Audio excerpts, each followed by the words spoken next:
ما دا یا سوال میتن خب میکنه میگه دولت زور دولت چی تو اومده اینجا موسر توزه داری تو توالت شوشتسی انا تو خسته ای پشت ادمو زینوکارو زنکارو چیز مرا ای سرم گذاشته همچو آدم همو را میگم من ایندیوالیتی دیم گروپا طولی 8 سال در گسی روغون ما کار کردیم 8 سال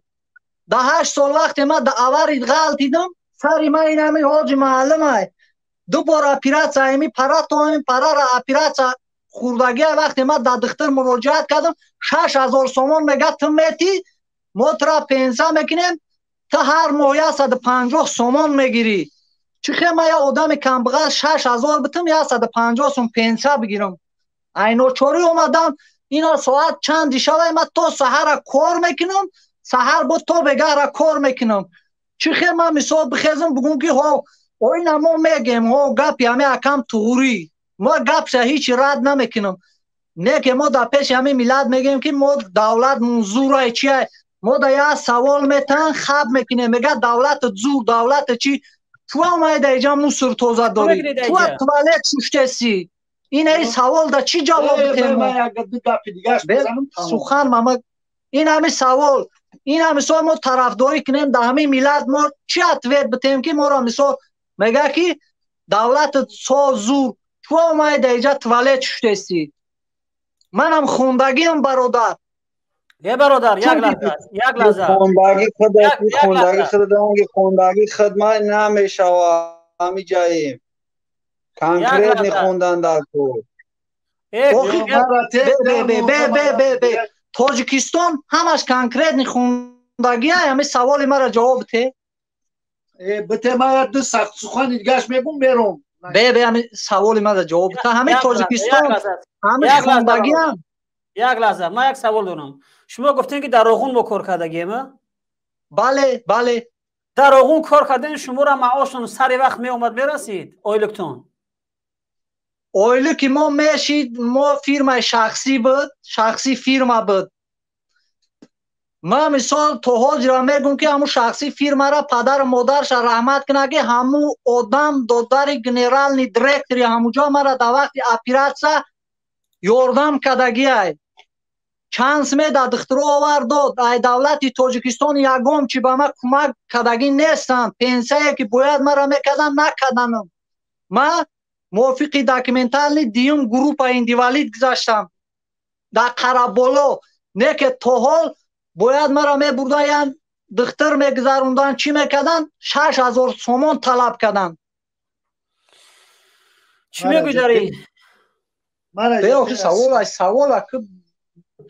اینا ده سوال همو چوبلوس ده سوال دیگه میتونم تمام بیا میکنم خیلی سوم میگی آنم به سوادی خلق استفاده برده سن هم خیلی کیسن انا به برادر به سوادی ما به سواد گپ توری ما به سواد با سوادای در سر وظیفه شتگیان چی باکی نگاه نمیکنن خلقی که مثال قدر زحمت کشیده سه در سر وظیفه او چی کار میکنه که خلق نگاه نمیکنه این قدر پاراگیری نگاه نمیکنه فقط باید ترمه کنه من اوجه باوری دارم که مرا ایروپورت میگیرن ترمه میکنن مایلش ای قضاب دیگه طاقت ندارم زمین ما در وحدت گرفتم همچون شهروند جمهوری تاجیکستان 8000 سومون میگه خونه ترمو میگیریم داکمنت میکنیم تخ پاسپورت میکنیم 8000 سومون این اجدا چی میگوی 8000 سومون ما در اینجا ممکن 6 ماه کار کنم برای 8000 سومون جمع کردن تو خودت یک مهاجری تو از کجای همین رژیم دفاع میکنی تو که مهاجر تو را کی مهاجر کردگی امام علی فهمید یک کی که دست مهاجر ای بچه هم مرده که گناهگور نکنی نوخی خودت خیسته اومده به گناهگور کی را کنیم اکا گپ توری کی را ما همجا گناهگور کیه که ما مهاجر شدیم خودت چی با خودم دم میلیونی تاجیکستان گناهگور نه خونی امرای ما بودم خیلی به سواد باشی بعد میای همینجا گفتم که میای مرد مونن یکون توزن به گپ توری کی به سوادت کرد یک لحظه بس یک لحظه کی به سوادت کرد امام علی سواد خودم نخوندم. چی امام علی چی پریچوم اینجا من نخوندم. امام علی چی پریچوم اینجا یا مت کالج در دوشنبه 9000 سومون طلب میکنه آدم کمبغل اگجون 9000 بیاره به تو بخونه. این از سواد 9000 اگجو بیاریم بتیم. حالت نیست در تاجیکستان جای کار نیست، کار نیست. 9000 اگجو بیاریم بتیم. یا سوال دیگهش میتونم میبرم.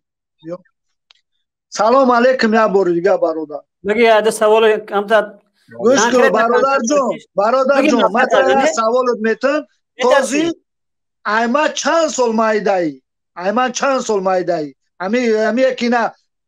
وای دارود بستگی امی آدمی تو گوش کن مرا من 93 95 خدمت کردگیم خدمتی وطن مادر کردم فهمیدی نه که او را نمیکردمش او خوب بود برای امی دولتی که اوزی حکمرانی کرده در تاجیکستان من نمیکردم خدمت وای خوب بود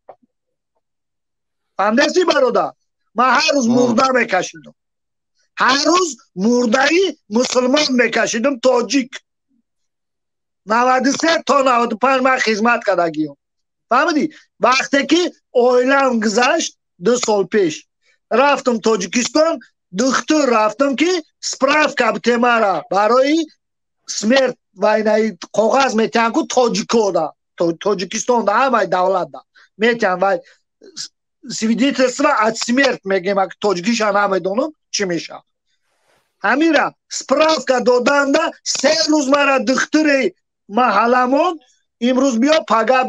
پگاش آمدم یا شناس دیدم گفت سیسمشته همین گفت همین را ریسک همین نویسانه میکردم